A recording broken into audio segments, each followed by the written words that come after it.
It's time for another episode of JJK Q&A, and today we're going to be talking about Panda. This question comes to us from a serious otter who asks, "What is Panda?" This feels like an existential question.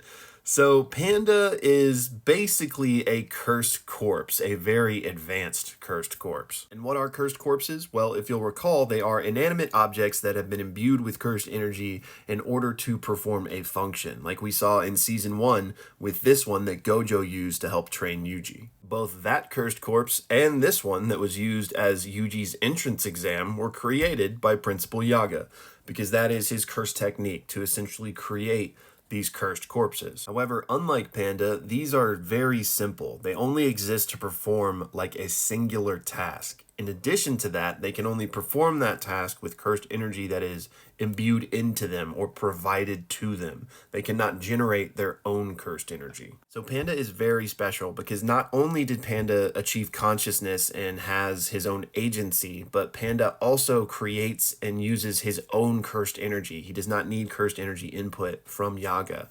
So because of this, Panda is referred to as an abrupt mutated cursed corpse. We also know that Panda has 3 cores that he functions off of. There's the one that we see him in mostly, which is this panda form, and then there is this gorilla form that we have also seen. In the anime, we have not yet seen this third form, but we're told that if one core gets destroyed, the other 2 can kind of take its place and let that one heal.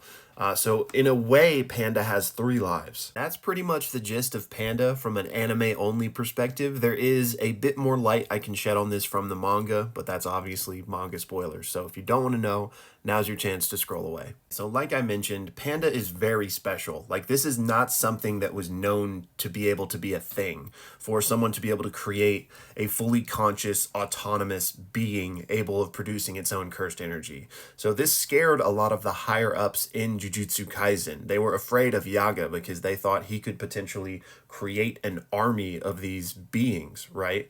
And this is a whole storyline in JJK, but for the purposes of explaining Panda, essentially what Yaga learned to do was he was able to replicate a soul's information from physical information. So using that, he was able to put the information of 3 souls into Panda. So Panda's 3 cores are actually 3 souls, and Yaga explains that these souls have to be compatible for this to work. And essentially what happens is the 3 souls will look after one another and create this self-sustaining system, if you will, where self-awareness develops and the ability to create self-sustaining cursed energy also develops. So it's very interesting, very existential, like you said, but great question.